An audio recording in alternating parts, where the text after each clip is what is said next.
రాజకీయాల్లో ప్రక్రియ ఆరోపణలు ప్రత్యారోపణలు రాజకీయాల్లో ఒక ప్రక్రియ. ప్రత్యర్థులు మాట్లాడతారు, మనం మాట్లాడతాం. నిజంగా లేదు నేనే మాట్లాడే సందర్భం వస్తే నేనే మాట్లాడేదానికి కూడా సిద్ధంగా ఉంటా, దాంట్లో ఎలాంటి అనుమానం లేదు. కాదంటే నా రాజకీయ ప్రత్యర్థులను ఎప్పుడు కూడా నేను ఎప్పుడు శత్రువులుగా చూడను, ఆగర్భ శత్రువులుగా చూడను, కేవలం పోటీదారులుగా చూస్తాం.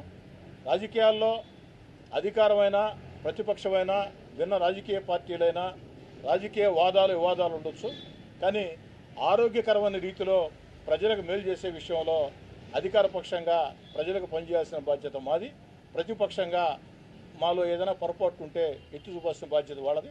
వాళ్ళు సరైనటువంటి ప్రశ్నలు రేకెత్తితే ఖచ్చితంగా వాటిని సానుకూలంగా తీసుకుంటాం. సరైనటువంటి ప్రశ్నలు కానప్పుడు అది సరైన ప్రశ్నలు కాదని ప్రజలకు అర్థమయ్యే రీతిలో మా భాషలో మేము చెప్తాం. నేను మళ్ళీ చెప్తున్నా, నాకు ఎన్నికల వేళ మాత్రమే అజెండాలు. ఎన్నికలు లేని వేళ ప్రజా సమస్యల పరిష్కారం, అభివృద్ధి అజెండా. వేరే అంశాలు వీటి గురించి కూడా నేను ఆలోచన చేసేవాడిని కాదు. మీరు ఈ యొక్క మూడోసారి నేను ఎమ్మెల్యేగా ఎన్నికైన తర్వాత తెలుగుదేశం పార్టీ కూటమి అధికారంలోకి వచ్చిన తర్వాత మీరే చూస్తున్నారు, నెల్లూరు రూరల్ నియోజకవర్గంలో ఎక్కడా కూడా చిన్న అడ్డమైనటువంటి వివాదాలు కానీ ఏదీ లేకుండా 10 కాలాల పాటు ప్రజలకు మెరుగు చేసే కార్యక్రమాలకు శ్రీకారం చుట్టాం. మీ కోటమిరెడ్డి శ్రీధర్ రెడ్డిగా, మీ స్నేహితుడిగా అదే పందా కొనసాగుతుంది. రాజకీయ విమర్శలకి ఖచ్చితంగా ప్రతి విమర్శలు ఉంటాయి. అది అవతల వాళ్ళు ఏ విధంగా మాట్లాడితే యువతల వాళ్ళు దానికి సమాధానం ఇస్తారు. ఏ వాదన కరెక్ట్ అనేది, మనం మాట్లాడే వాదన కరెక్టా, వాళ్ళు మాట్లాడే వాదన కరెక్ట్ అనేది, ఎవరి వాదన కరెక్ట్ అనేది అంతిమంగా ప్రజలు నిర్ణయిస్తారు.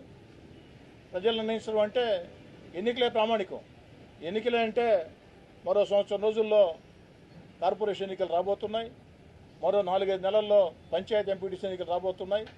నెల్లూరు రూరల్ నియోజకవర్గంలో ప్రజలు ఎలాంటి తీర్పు ఇవ్వబోతున్నారో కూడా అందరూ ఖచ్చితంగా చూస్తారు. ప్రజల మీద ఆ సంపూర్ణ విశ్వాసం నాకుంది. ఈ యొక్క పవిత్రమైన అంశం ప్రజలు తెలియజేసే సందర్భంగా రాజకీయ వివాదాలు వద్దని నా అభిప్రాయం. మిగతా విషయాల్లో, మిగతా విలేకరుల సమావేశాల్లో ఖచ్చితంగా మా వాళ్ళు సమాధానం చెప్తారు. లేదు ఒకవేళ నేనే సమాధానం చెప్పాల్సిన పరిస్థితి వచ్చింది, ఖచ్చితంగా నేను కూడా సమాధానం చెప్తాను. నేను సమాధానం చెప్పే రోజు రాకూడదని కోరుకోండి ఎవరైనా. నా రాజకీయ పోటీదారులకి నేను విజ్ఞప్తి చేసి ఏమిటంటే నేను సమాధానం చెప్పాల్సిన పరిస్థితి రాకూడదని కోరుకోండి. ఎందుకంటే నేను సమాధానం చెప్పిన రోజు చాలామంది నోళ్ళు కూడా తెరవరు.